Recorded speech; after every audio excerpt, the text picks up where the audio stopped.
आप देख रहे हैं वीआईपी न्यूज। मैं हूं पद्मा कुलदीप। बढ़ते हैं खबरों की ओर। बतौर प्रदेश अध्यक्ष मोहन मरकाम ने आज अपने कार्य 3 साल पूरा कर लिया है। इन 3 सालों में मोहन मरकाम के सामने क्या क्या चुनौतियां रही और आने वाले 2023 में विधानसभा चुनाव की तैयारियों को लेकर हमारे सहयोगी खोमन साहू ने कांग्रेस प्रदेश अध्यक्ष मोहन मरकाम से खास बातचीत की।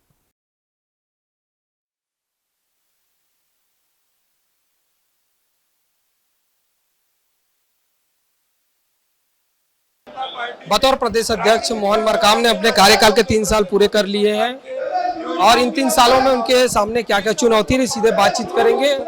ये 3 सालों में किस तरीके का रहा आपका कार्यकाल? कार्यकर्ताओं के दम पे हम 3 सालों में संगठन को एकजुटता के साथ मजबूती देने का हमने प्रयास किया। उसी का परिणाम है हम सभी चुनाव जीतने में सफल हुए और संगठन को भी मजबूती देने का प्रयास। आने वाले दिनों में विधानसभा चुनाव भी है, किस तरीके की तैयारी आप? देखिए, हम लोगों की प्रारंभिक स्तर पर तैयारी है।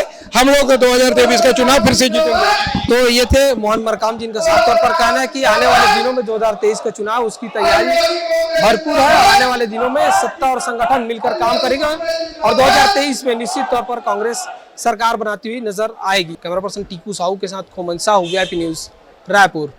कांग्रेस के सत्याग्रह आंदोलन के दौरान बीजापुर में विधायक विक्रम मंडावी द्वारा दिए गए बयान को लेकर प्रदेश की सियासत तेज हो गई है।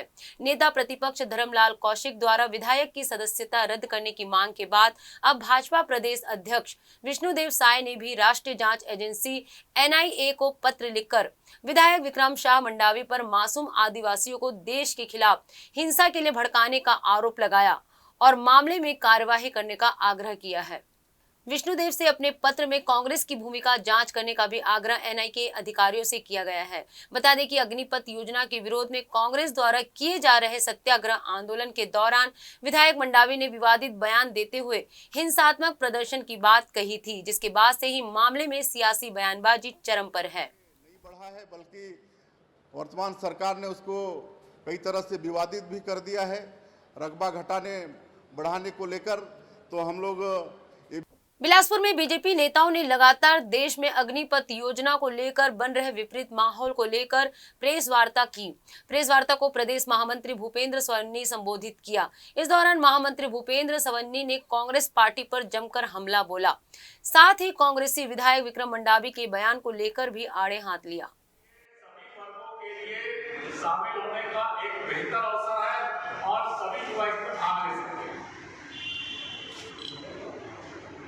देखिए, एक निर्वाचित जनप्रतिनिधि के द्वारा इस प्रकार से अशोभनीय बयान दिया जाना कि जिस प्रकार से देश के अन्य प्रदेशों पर कुछ घटनाएं कांग्रेस और उसके मित्र दलों के द्वारा प्रायोजित की गई है, वह छत्तीसगढ़ में भी होनी चाहिए।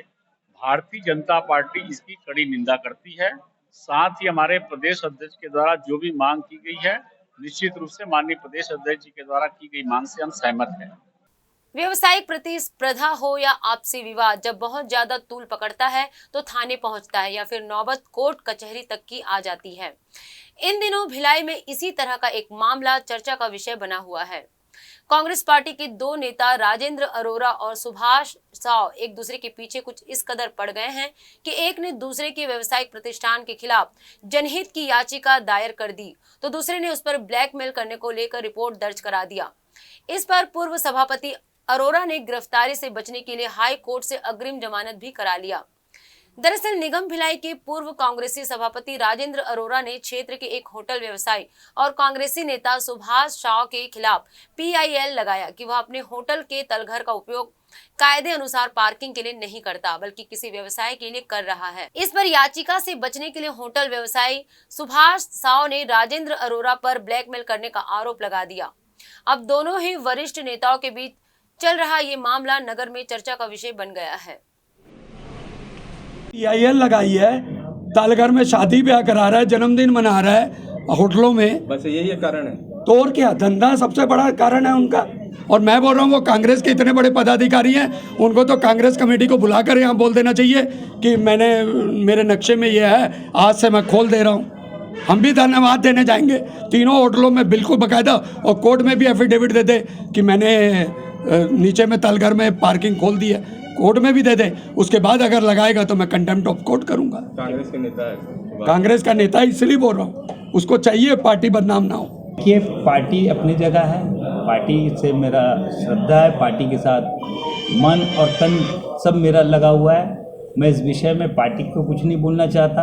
मैं यही बोलना चाहता हूँ एज ए व्यवसायिक के रूप में कि आज भिलाई में इतने सारे कॉम्प्लेक्स हैं, शिवनाथ कॉम्प्लेक्स के तहत, चाहे शिवनाथ योजना के तहत, मेरे होटल से सामने आगे भी 2-3 होटल है, बड़े बड़े कॉम्प्लेक्स है, बैंक है, और भी बहुत बड़े बड़े स्टेट है।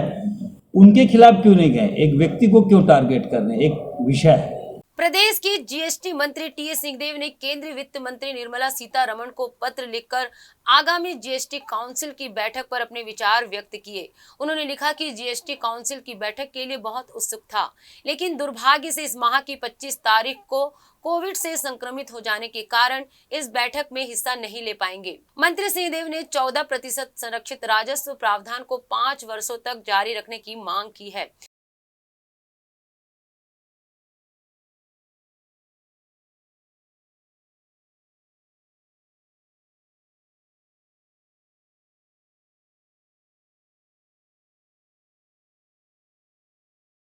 भाजपा की राष्ट्रीय कार्य समिति की बैठक 2 और 3 जुलाई को तेलंगाना की राजधानी हैदराबाद में होनी है, जिसमें केंद्रीय मंत्रियों के अलावा भाजपा के कई वरिष्ठ नेता शामिल होंगे। कार्य समिति की बैठक में छत्तीसगढ़ से भी 8 नेता भाग लेंगे। बैठक में मिशन 2023 और 2024 की रणनीति तैयार करने का भी मंथन किया जाएगा। समिति की बैठक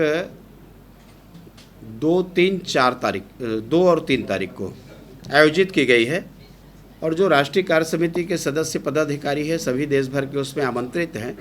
उसमें छत्तीसगढ़ से हम लोग भी जाएंगे, और उसके पहले विधानसभा की एक बैठक अलग अलग दी गई है। मुझे एक विधानसभा की बैठक की जवाबदारी दी गई है। उस बैठक के लिए मैं कल रवाना हो करके 30 और 1 तारीख को उस विधानसभा के विभिन्न जो मोर्चा है, प्रकोष्ठ है, पार्टी है, उनकी सबकी बैठक लेंगे और एक जायज़ा लेंगे कि वर्तमान स्थिति में क्या स्थिति संगठन की है, सरकार की उसकी भूमिका प्रदेश के विकास में क्या है, और एक प्रकार से उसकी एक प्रकार से समीक्षा भी होगी कि आने वाले हम 2023 और 24 में हमारी क्या स्थिति बनती है, तो उसको लेकर के एक जवाबदारी भी दी गई है।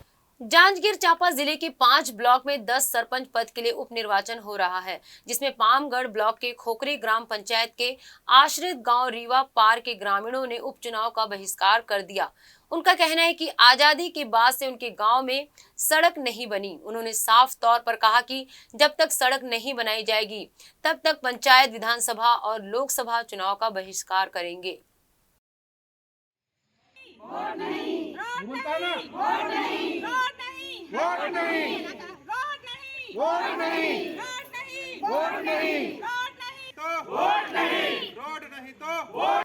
छत्तीसगढ़ में मंगलवार को बड़े पैमाने पर कलेक्टर्स का तबादला हुआ। रायपुर कलेक्टर सौरभ कुमार को बिलासपुर की जिम्मेदारी दी गई है। कलेक्टर सौरभ कुमार ने वीआईपी न्यूज से खास बातचीत में बताया कि मेरा कार्यकाल संतुष्टपूर्ण रहा है। रायपुर की जनता, जनप्रतिनिधि और मुख्यमंत्री भूपेश बघेल का विशेष तौर पर मार्गदर्शन मिला।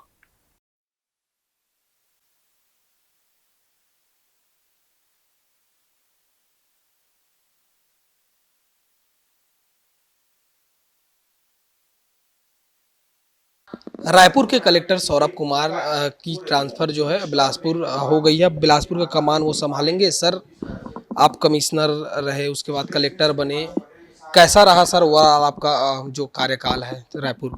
मेरा कार्यकाल बहुत ही संतुष्टिपूर्ण रहा। मेरे को आम जनता का और जो हमारे सम्माननीय जनप्रतिनिधि हैं उनका बहुत अच्छा सहयोग मिला।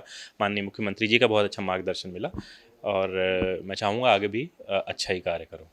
चुनौतियाँ क्या क्या रही सर इस बीच में आपका? रायपुर को एक राजधानी के रूप में विकसित करना, रायपुर में जो समस्याएं हैं पुरानी, जैसे कि पानी जल भराव को लेकर करें या ट्रैफिक को लेकर करें, उनके लिए समाधान निकालना, शहर के अंदर बसों का आवागमन, ट्रैफिक, इन सब का समाधान निकालना, ये एक बड़ी चुनौतियां थी। इन्हीं के ऊपर काम किया गया है। कोरोना काल को आपने नज़दीक से देखा है, जिस तरीके से भीषण जो है फैलाव कोरोना का हुआ था, इस बीच किस तरीके से आपके लिए चुनौती रहा सर उस दौरान काम करना? मेरा मानना है कोरोना काल सभी के लिए चुनौती था, खाली कलेक्टर के लिए नहीं, आम जनता के लिए भी चुनौती था, सभी के लिए, जनप्रतिनिधियों के लिए, मीडिया के लिए, सबके लिए चुनौती था। पर सभी लोग साथ में आए, जो व्यक्ति जो कर सकता था, शासन जो कर सकता था, समाज जो कर सकता था, लोग जो कर सकते थे, सब ने अपना हाथ बटाया। डॉक्टर जो कर सकते थे, सफाई मित्र जो कर सकते थे, पुलिस जो कर सकती थी, सभी ने मिल के सहयोग किया है। किसी भी एक व्यक्ति के ऊपर ये बोलना उचित नहीं होगा। सर मेरा आखिरी सवाल है, ऐसा क्या काम है जो आप कलेक्टर रहते रायपुर में नहीं कर पाए, जो मलाल रह गया होगा आपको? ट्रैफिक पे हमको और बहुत काम करने की आवश्यकता है। हमारा विशेषकर कई क्षेत्र हैं, तेली बांधा एक और तालाब को देखें तो बहुत विकसित हो गया है, कमर्शियल हो गया है, पर वहाँ पार्किंग की समस्या है। हमारे कई मेन सड़कें हैं जो बहुत चौड़ी, जो बहुत सक्रिय हो गई हैं, जहाँ पे थोड़ी चौड़ीकरण की आवश्यकता है। तो ट्रैफिक पे हमको और काम करने की आवश्यकता है। मेरा पूरा मानना है, मेरे बाद भी जो अधिकारी आएंगे वो ट्रैफिक पे बहुत अच्छा काम करेंगे और इसका हमको आउटपुट दिखेगा शहर में। ये थे कलेक्टर सौरभ कुमार, जिनका साफ तौर पर कहना है कि जिस तरीके से ट्रैफिक नियमों का और सुधार करने की ज़रूरत है। बहरहाल अब देखने वाली बात होगी जब बिलासपुर की कमान संभालते हैं तो आगे किस तरीके से काम वो करते हुए नजर आएंगे। कैमरा पर्सन टीकू साहू के साथ खोमन साहू, वीआईपी न्यूज़, रायपुर। रायगढ़ जिले में शिक्षा विभाग ने पुसौर के बीईओ ऑफिस में पदस्थ बाबू को निलंबित कर दिया है। दरअसल बाबू ने मध्याह्न भोजन के पैसे में धांधली कर 25 लाख रुपए हजम कर लिया था। शिकायत के बाद जांच में बाबू को पैसे में धांधली करना पाया गया, जिसके बाद शिक्षा विभाग ने बाबू मनोज कुमार को निलंबित कर दिया है और एफआईआर करने की बात कही है।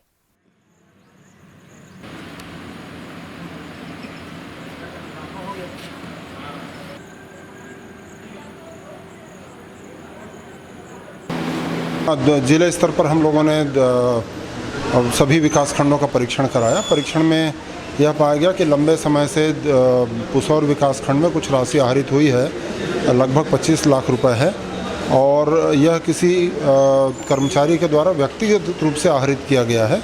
इसलिए उसको निलंबित किया गया क्योंकि उसका प्रथम दृष्टया वो दोषी पाया गया है। वहाँ पर जो विकासखंड शिक्षा अधिकारी कार्यरत थे उनको अभी SCN जारी किया गया है और अभी कार्यवाही जारी है। छत्तीसगढ़ कर्मचारी अधिकारी फेडरेशन जिला इकाई महासमुंद के बैनर तले जिले के सभी कर्मचारी और अधिकारी ने आज एक दिवसीय कलम बंद हड़ताल पर हैं। कर्मचारियों ने धरने के दौरान जमकर नारेबाजी की।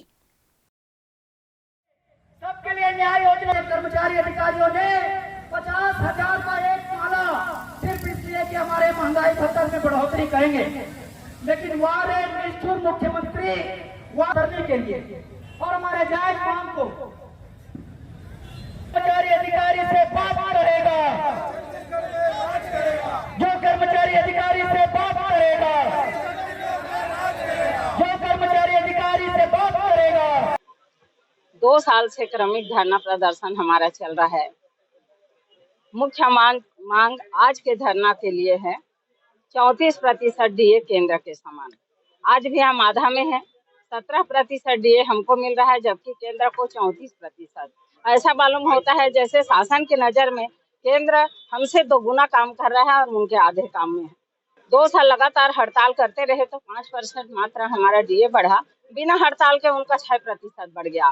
जब हम 12 में थे तो वो 28 में थे, जब हम 17 में पहुंचे 2 साल से धरना करने देने के बाद तो वो बिना मांगे 34 में पहुंच गए। तो इस तरह घोर नाराजगी है।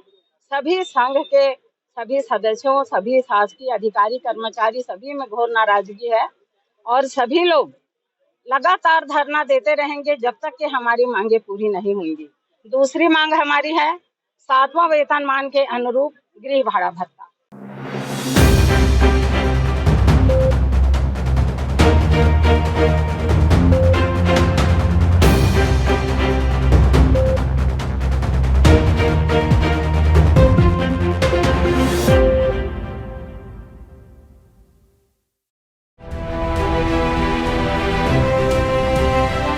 छत्तीसगढ़ की ग्रामीण संस्कृति का अंग है रोका छेका।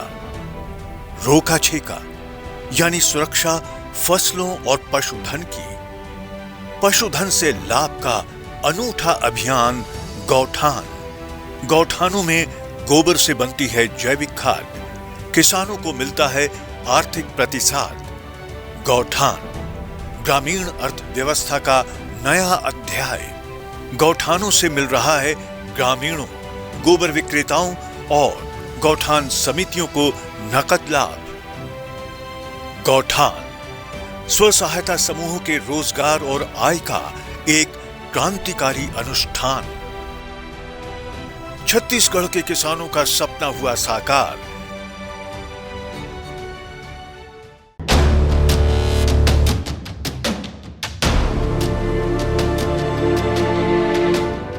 बस्तर जिले के धुर नक्सल इलाके में कोलेंग वो क्षेत्र है जिसे माओवाद का गढ़ कहा जाता था। कांगेर घाटी क्षेत्र में आने वाला ये सुदूर वनांचल विकास से कोसों दूर था। मुख्यमंत्री भूपेश बघेल की महत्वाकांक्षी योजनाओं के फलस्वरूप और जिले के सक्रिय जिलाधीश रजत बंसल और उनकी टीम के प्रयासों से अब कोलेंग क्षेत्र में पक्की सड़कें हैं। जिस गांव में आजादी के बाद से अंधेरा था, वहां संवेदनशील मुख्यमंत्री की पहल से बिजली पहुंच गई है। वनांचल वाले इस गांव में अब सर्व सुविधा युक्त स्कूल बन चुके हैं, जहां देश का भविष्य आकार ले रहा है। छत्तीसगढ़ सरकार के प्रयासों और संकल्प से बदल रहा है आमचो बस्तर, नई करवटें ले रहा है हमारा बस्तर। राज्य के सबसे बड़े बैंक घोटाले के मास्टरमाइंड को रायपुर पुलिस ने हैदराबाद से गिरफ्तार किया है। बता दें, ये घोटाला एक्सिस बैंक में हुआ था, जिसमें आरोपी सतीश वर्मा और साईं प्रवीण रेड्डी ने फर्जी चेक लगाकर बैंक से 16 करोड़ रुपए ठग लिए थे। रायपुर पुलिस ने इन आरोपियों को हैदराबाद से ट्रांजिट रिमांड पर लेकर आज रायपुर पहुंची। इन आरोपियों से अब तक पुलिस ने 2 करोड़ 34 लाख नगद जब्त किया और राज्य के अलग अलग बैंक के खातों को फ्रीज किया। इसमें इन आरोपियों ने 1 करोड़ 18 लाख रुपए जमा कर रखे थे। 3 करोड़ 52 लाख की राशि इस प्रकरण में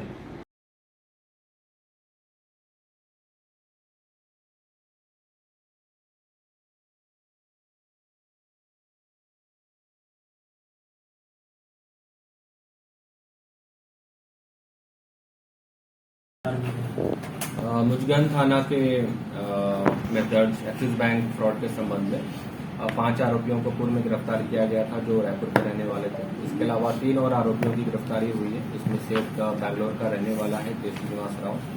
इसके अलावा 2 आरोपी हैदराबाद से अरेस्ट हुए, सतीश वर्मा और साईं प्रवीण रेड्डी। इन लोगों से 1 करोड़ 1 लाख रुपए की रकम बरामद हुई है। इससे पहले भी पुलिस ने जो अमाउंट सीज किया था 2 करोड़ 34 लाख रुपए कुल नगद रकम अभी तक इस अपराध में जब्त हो चुका है। उसके अलावा 1 करोड़ 18 लाख रुपए जो खातों में ट्रांसफर थे उनको होल्ड कराया गया है। तो कुल 3 करोड़ 52 लाख रुपए जो फ्रॉड में से रकम को अभी तक पुलिस ने सीज किया है। हैदराबाद से गिरफ्तार 2 आरोपियों में से एक आरोपी साईं प्रवीण रेड्डी है, जो पहले भी 2 साल भिलाई में रहा है और इसलिए यहाँ पे लोकल इसका कोई परिचय था, जिसके मार्फत ये सौरभ मिश्रा से मिला, जो कि रायपुर वाले आरोपियों में से प्रमुख था। तो इस प्रकार इन लोगों ने ये फ्रॉड किया है मिलकर के, और आज जो हैदराबाद से लाए गए आरोपी हैं उन दोनों की भी हम पुलिस रिमांड के लिए कोर्ट से रिक्वेस्ट किया है, और पुलिस रिमांड मिलने के बाद इन 8 आरोपियों की एक साथ पुलिस जो पूछताछ करेगी, ताकि प्रकरण के बारे में और डिटेल से इसमें कुछ और आरोपी गिरफ्तार हो सकते हैं कि बढ़ सकते हैं? इसमें और आरोपी बढ़ सकते हैं। कुछ लोगों का नाम जो इन आरोपियों ने बताया है। छत्तीसगढ़ में अवैध शराब और इससे जुड़े व्यापार का गोरख धंधा बहुत तेजी से पैर पसार रहा है। राजधानी में 1 दर्जन से अधिक शराब दुकानों के परिसर के भीतर अवैध आहते संचालित हो रहे हैं। बगैर किसी अनुमति के चल रहे ये आहते आबकारी विभाग के नियमों की धज्जियां तो उड़ा ही रहे हैं, साथ ही सरकार को हर महीने लाखों रुपए की चपत भी लगा रहे हैं। ये सब कुछ आबकारी विभाग के नाक के नीचे हो रहा है, लेकिन अधिकारियों की माने तो उन्हें इसकी भनक तक नहीं है। पेश है इस अवैध कारोबार का पर्दाफाश करती हमारी ये खास रिपोर्ट।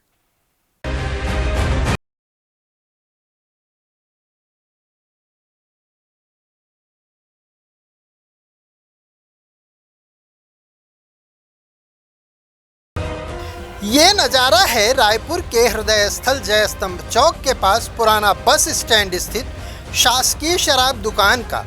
दुकान परिसर के गेट के भीतर ही खाद्य सामग्री बेचने की दुकान संचालित की जा रही है। इसे अहाता कहा जाता है, लेकिन इसकी अहमियत किसी मिनी बार से कम नहीं होती। यहाँ शराब को छोड़कर बाकी वे सभी चीज़ें मुहैया कराई जाती हैं जो किसी बार में उपलब्ध होती हैं। वह भी मनमानी कीमत पर।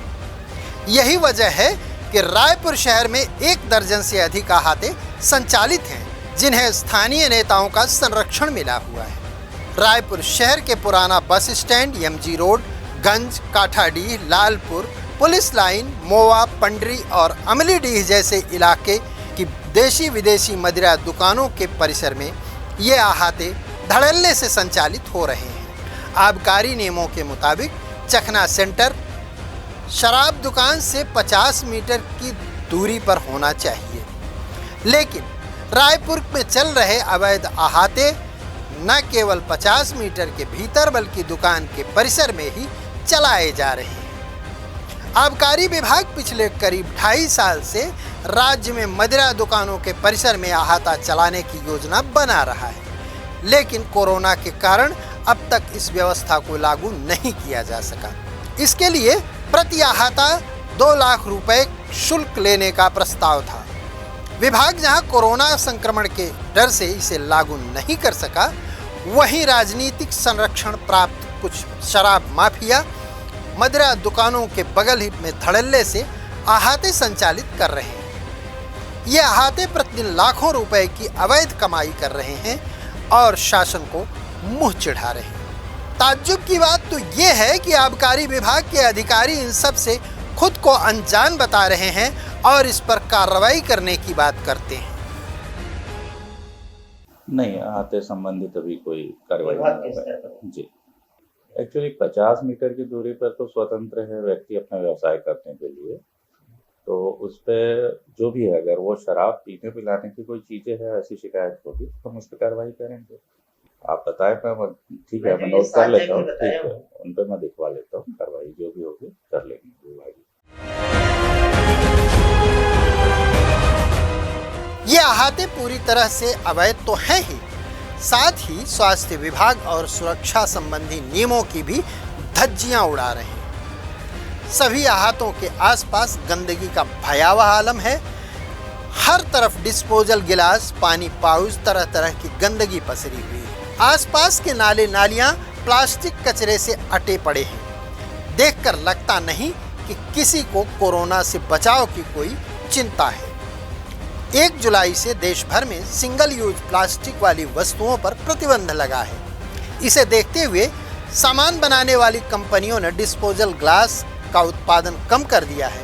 अहाता चलाने वालों ने बड़ी ही आसानी से इसका भी तोड़ निकाल लिया। मोटी प्लास्टिक गिलास किराए पर दी जाती है। ग्राहकों द्वारा उपयोग के बाद इसे एक छोटे से टब में डुबाकर रख दिया जाता है। इस गिलास को दूसरे ग्राहक को किराए पर दिया जाता है और लापरवाही का आलम यह है कि टब का पानी नहीं बदला जाता। सुबह से रात तक यह क्रम चलता है। ऐसी गंभीर लापरवाही उस दौर में भी हो रही है जब कोरोना का खतरा तेजी से बढ़ रहा हो। रायपुर से संजय दुबे की रिपोर्ट। जमीन के चक्कर में अपनों का खून बहते आपने कई बार देखा होगा। जांजगीर चांपा जिले के पिसोद गांव में कुछ ऐसा ही देखने को मिला, जहां जमीन के लिए खून के रिश्ते तार तार हो गए। जमीन के टुकड़े के लिए छोटे भाई ने बड़े भाई की कुल्हाड़ी से मारकर हत्या कर दी। पिछले 6 सालों से जमीन को लेकर विवाद चल रहा था। घटना की जानकारी मिलते ही पुलिस की टीम मौके पर पहुंची और मृतक के शव को कब्जे में लेकर पोस्टमार्टम के लिए भेज दिया है और आगे की कार्रवाई में लग गई है।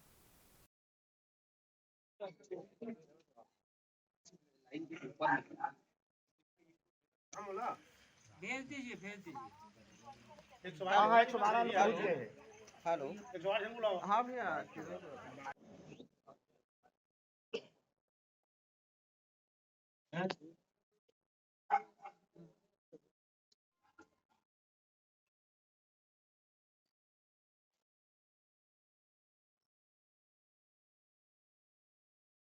अंबिकापुर के तारा बैरियर के पास सड़क हादसे में 2 लोगों की दर्दनाक मौत हो गई। घटना ट्रक और कार के टकरा जाने की वजह से हुई, जिसमें कार के परखच्चे उड़ गए और कार सवार 2 लोगों की घटना स्थल पर मौत हो गई।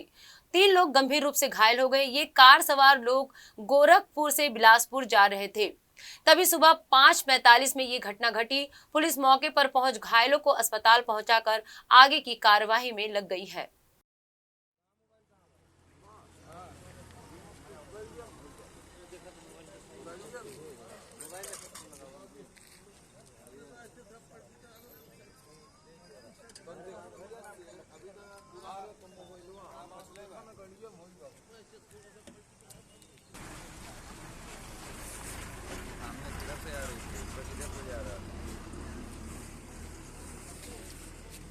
दुर्ग के एक होटल में महिला से मारपीट के बाद सामूहिक दुष्कर्म किए जाने का मामला सामने आया है। घटना मोहन नगर थाना इलाके के होटल मालवा की बताई गई है, जहां पीड़िता से मिलने पहुंचे 2 आरोपियों ने दुष्कर्म किया और फरार हो गए।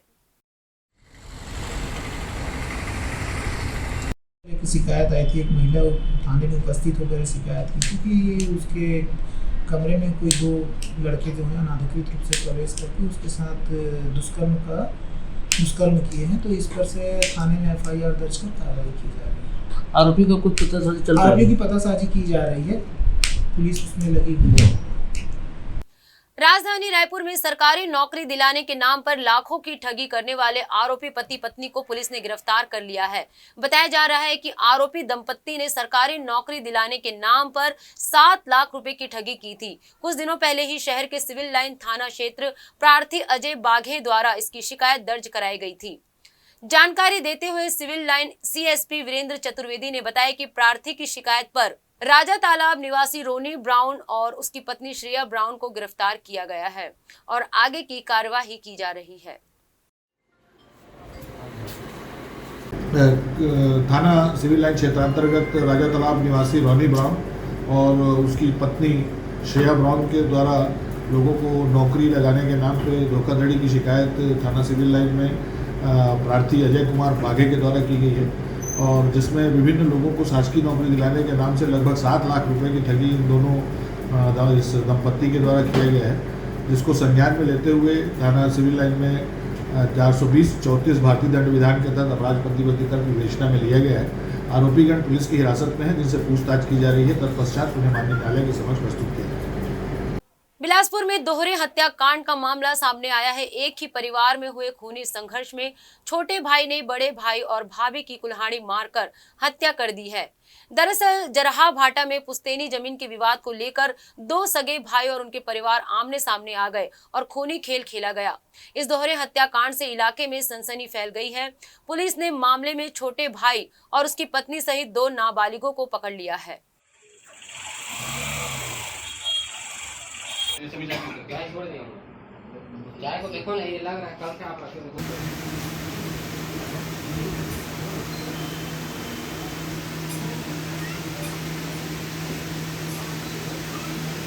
सिविल लाइन थाना क्षेत्र में ओमनगर जराभाठा इलाके में सूचना आई कि एक महिला और एक पुरुष को जो है उनके भाई के द्वारा मार दिया गया है। इसमें तत्काल पुलिस मौके पर पहुंची और प्रारंभिक पूछताछ में यह पता चला कि दोनों भाइयों में ज़मीन को लेकर विवाद था। उसी पर से आज जो है विवाद बढ़ा और इसमें आवेश में आकर जो है छोटे भाई ने अपने बड़े भाई और उसकी पत्नी को टंगिया से मारा है, जिससे दोनों की मृत्यु हो गई है। और इसमें पुलिस जो है मर्ग कायम करके और घटना में शामिल जो उनका देवर था और उनकी देवरानी और उनके बच्चे भी, जैसा मृतक और उनके परिजन जो हैं बता रहे हैं, सभी को हमने पुलिस कस्टडी में ले लिया है और अभी पूछताछ कर रहे हैं। इस बुलेटिन में फिलहाल इतना ही। देखते रहिए VIP न्यूज़। नमस्कार।